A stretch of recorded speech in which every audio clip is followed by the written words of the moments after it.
하나님께서 이 새벽 우리에게 주시는 말씀은 시편 96편 7절에서 13절 말씀입니다.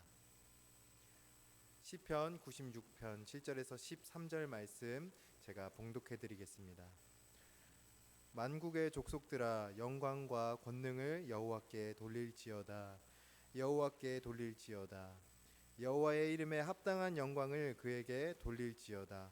예물을 들고 그의 궁정에 들어갈지어다. 아름답고 거룩한 것으로 여호와께 예배할지어다. 온 땅이여 그 앞에서 떨지어다.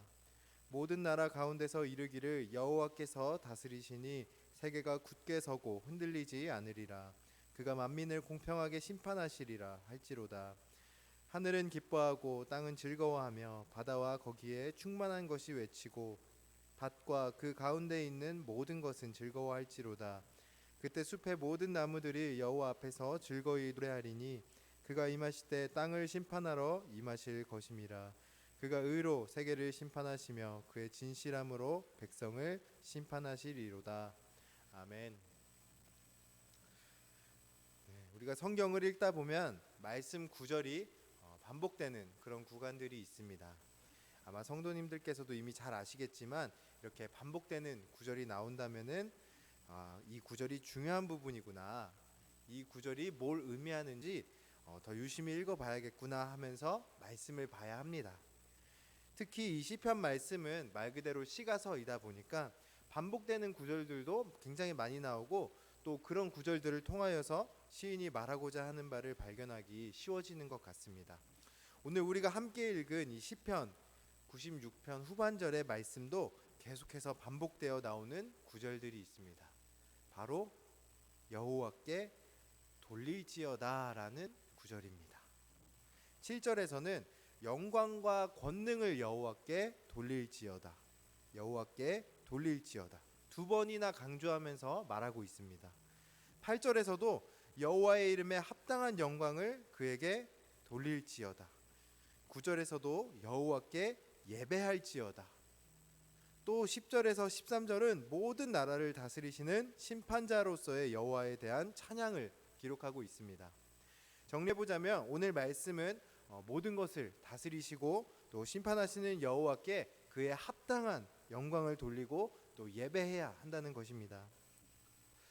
여러분 혹시 삼국지 좋아하십니까? 삼국지에 보면은 후한시대에 뛰어난 관상가였던 허장자라는 인물이 나옵니다. 이 허장자라는 사람이 조조와 마주칠 일이 있었는데 조조를 보고는 이렇게 이야기합니다. 치세지능신 난세지간웅. 평화로운 시대에는 굉장히 유능한 신하이겠지만 이 난세에는 간사한 지혜가 있는 영웅이 될 사람이란 뜻입니다. 만약에 성도님들께서 삼국지에 대해서 좀 알고 계시고 조조라는 인물에 대해서 알고 계시다면 이 허장자라는 인물의 말에 충분히 동의하실 수 있을 것 같습니다. 이렇듯이 어떤 한 사람에 대한 평가는 어떤 시대인지에 따라 충분히 달라질 수 있습니다.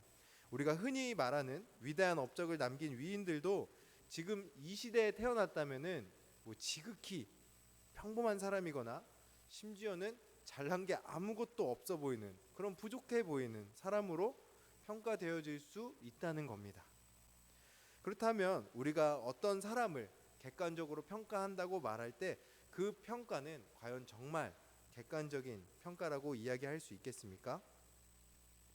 아마 그렇다고 말하기에는 다소 무리가 있을 겁니다. 시대에 따라서 장소에 따라서 그 평가는 달라지기 때문에 이 세상에 존재하는 그 어느 것도 사실 객관적이라고 평가할 수 없고 말할 수 없고 또 사실은 어떤 시대적인 상황과 장소에 따라 그 주관적인 판단들만 있을 뿐이라는 사실입니다. 근데 오늘 말씀은 우리에게 무엇라고 이야기합니까? 여호와께 영광을 돌리라고 이야기합니다. 그냥 돌리는 게 아니라 여호와의 이름에 합당한 영광을 돌리라고 이야기합니다. 오늘 시인이 말하기를 여호와라고 하는 그 이름은 모든 영광을 받으시기에 합당한 분이시다라는 겁니다. 한 나라를 세우고 영토를 크게 확장하고 민심을 잘 살피고 다스렸다는 그런 평가를 받는 한 나라의 어떤 위대한 왕도 다른 나라의 입장에선 무엇이겠습니까? 그저 침략자일 뿐이고 파괴자일 뿐입니다. 그런 평가를 받을 수밖에 없는 겁니다. 이 세상에 어떤 사람일지라도 사실 모든 사람에게 찬양과 영광을 받을 만큼 그런 객관적인 평가를 받을 수가 없는 건데, 오늘 시인은 객관적으로 영광 받으실 수 있는 이 세상에 단 한 분을 소개하고 있는 겁니다. 그분이 누구시겠습니까? 네, 바로 여호와 하나님이라는 겁니다. 오늘 여러분은 영광과 권능을 받으시기에 합당하시고, 또 아름답고 거룩한 것으로 예배 받으시기에 합당하시고, 가장 귀한 예물을 받으시기에 합당하시고, 우리의 두려움의 대상이 되시기에 합당하시고, 또 만민을 공평하게 심판하실 이 심판자에 합당하신 유일한 한 분, 여호와 하나님을 시편 96편의 말씀을 통해 다시 한번 소개받으셨습니다. 그렇다면 제가 한 가지 질문 드려보고 싶습니다. 성도님들께서는 지금 말씀드린 모든 것들을 받으시기에 합당하신 그 하나님께 합당한 모든 것들을 잘 드리고 계십니까? 정말 안타깝게도 네, 저는 하나님께서 받으시기에 합당한 모든 것들을 하나님께 잘 드리고 있습니다 라고 자신 있게 대답하실 수 있는 분은 얼마 안 될 것으로 제가 예상이 됩니다. 사실 저도 마찬가지입니다. 뭐 제가 전도사라고 해서 뭐가 특별히 잘나고 또 뭐 엄청 거룩하게 살아가고 있고 저의 모든 것을 하나님께 드리며 경건 생활을 정말 기가 막히게 잘하고 있다, 이렇게 어떻게 제가 자신 있게 말할 수 있겠습니까? 하지만 그럼에도 불구하고 우리가 하나님께서 받으시기에 합당한 것들을 내가 지금 잘 못 드리고 있다 해서 계속 여기에 정체되어 있으면 안 되지 않겠습니까? 앞으로 계속 안 드려도 되는 건 아닐 겁니다. 우리는 계속해서 하나님께서 받으시기에 합당한 것들을 드리기 위해 앞으로 나아가야만 합니다. 이 합당한 것들을 드리기 위해서 우리의 예배가 생활화되어지고 또 매일 말씀을 묵상하고 이런 성화의 과정들을 계속 이어나가야만 한다는 겁니다. 특별히 오늘 말씀을 읽고 또 묵상하시고 또 제가 말씀드린 내용들 중에 공감이 되시는 부분들이 있으시다면 이 시간 하나님의 이름을 다시 한번 새겨보셨으면 좋겠습니다. 이 하나님의 이름에 어떤 의미가 있길래 모든 것을 받으시기에 합당하신 분이실까 함께 고민해보자는 겁니다. 여러분, 이 세상에 존재하는 모든 단어는 쓰는 사람이나 혹은 듣는 사람에 따라서 다른 의미로 다가올 겁니다. 예를 들어서 신생아가 엄마 엄마 하고 외친다면 그 단어는 어떤 의미이겠습니까? 신생아에게 있어서 엄마라는 단어는 자신의 생존을 위한 단어입니다. 내가 배고프다 혹은 뭐 졸리다, 불편하고 내가 아프다 라는 뜻을 가지고 엄마라는 단어를 사용한다는 겁니다. 하지만 부모의 입장에서는 어떻겠습니까? 부모의 입장에서는 아기의 입에서 엄마 엄마 혹은 아빠라는 단어가 흘러나온다면 그 단어는 생존을 위한 구조 신호가 아니라 말로는 표현할 수 없는 그 큰 기쁨과 감동이 되는 그런 단어로 다가올 겁니다. 우리도 그렇지 않습니까? 사실 우리는 우리의 생존을 위해서, 내가 겪고 있는 어떤 어려움들을 이겨내기 위해서, 나의 배고픔을 채우기 위해서 하나님의 이름을 부를 때가 많이 있습니다. 사실 우리의 의도는 하나님께 영광을 올려드리기 위해서라기보다는 내가 살기 위해서, 내가 이 상황들을 이겨내기 위해서 하나님의 이름을 부릅니다.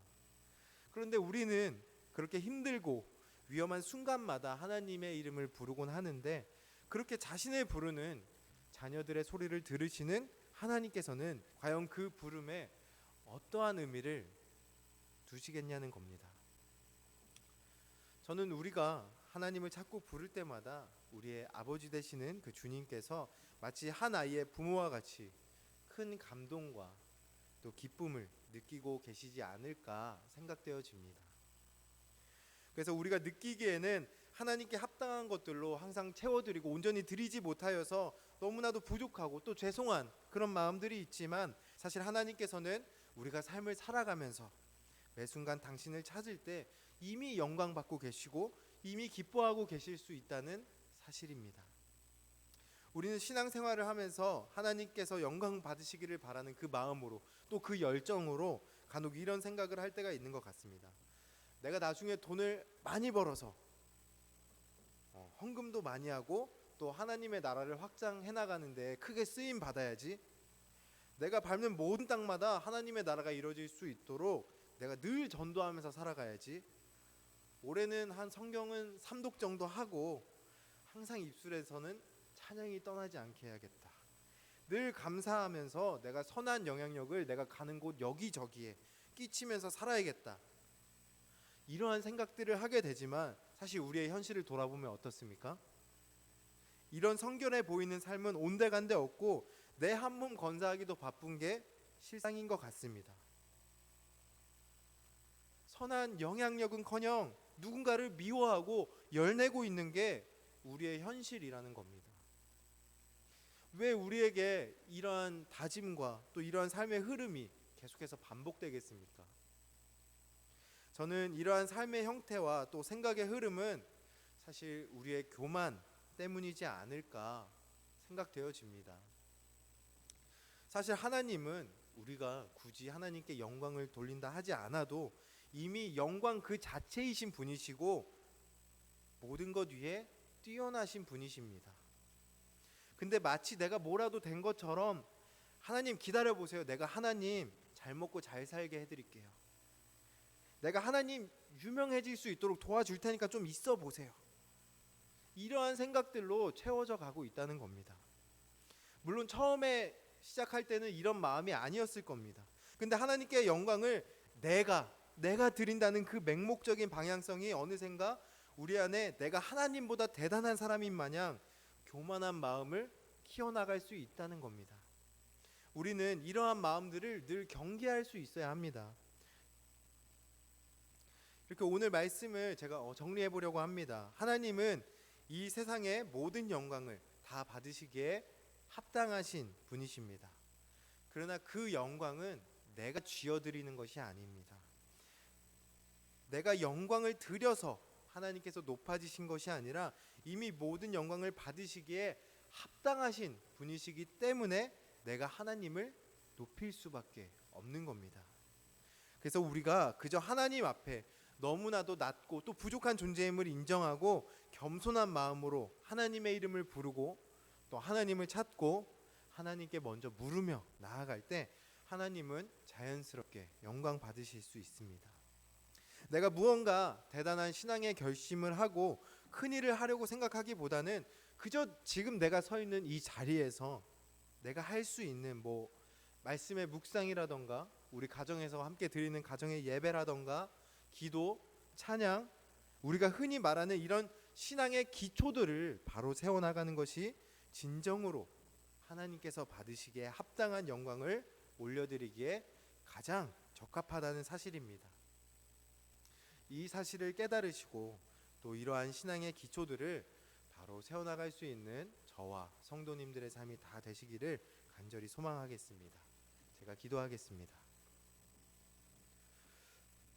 모든 영광과 또 존귀와 찬양을 받으시기에 합당하신 주님, 우리를 자녀 삼아주시고 또 주님을 바라보게 하심에 감사드립니다. 우리는 연약하고 부족한 존재이기에 감히 주님께 영광 올려드리기에 너무나도 작고 또 낮은 존재임을 고백합니다. 하지만 우리의 삶의 목적 또한 주님의 기쁨이 되는 것임을 동시에 고백합니다. 그것을 위하여 우리의 삶이 예배하는 삶이 되게 하여 주시옵소서. 삶의 매 순간마다 주님을 먼저 찾고 주님께 먼저 구하며 주님께 먼저 물을 수 있는 그 마음을 성령 하나님께서 부어주시고 또 역사해 주셔서 말씀과 찬양과 기도라는 이 신앙의 기초가 우리 안에 바로 세워지게 하여 주시옵소서. 그래서 그 모든 것들이 주님의 기쁨이 되고 또 영광이 되어서 하나님 나라를 확장하는 데에 밑거름들이 되게 하여 주시옵소서. 우리에게 기도의 능력을 주시고 또 구원을 주시는 예수 그리스도의 이름으로 기도드립니다. 아멘. 우리 주님께서 가르쳐 주신 기도로 예배를 마치겠습니다.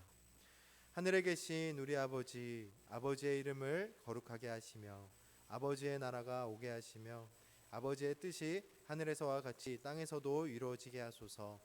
오늘 우리에게 일용할 양식을 주시고 우리가 우리에게 잘못한 사람을 용서하여 준 것 같이 우리 죄를 용서하여 주시고 우리를 시험에 빠지지 않게 하시고 악에서 구하소서. 나라와 권능과 영광이 영원히 아버지의 것입니다. 아멘. 우리 계속해서 기도하며 나아가겠습니다.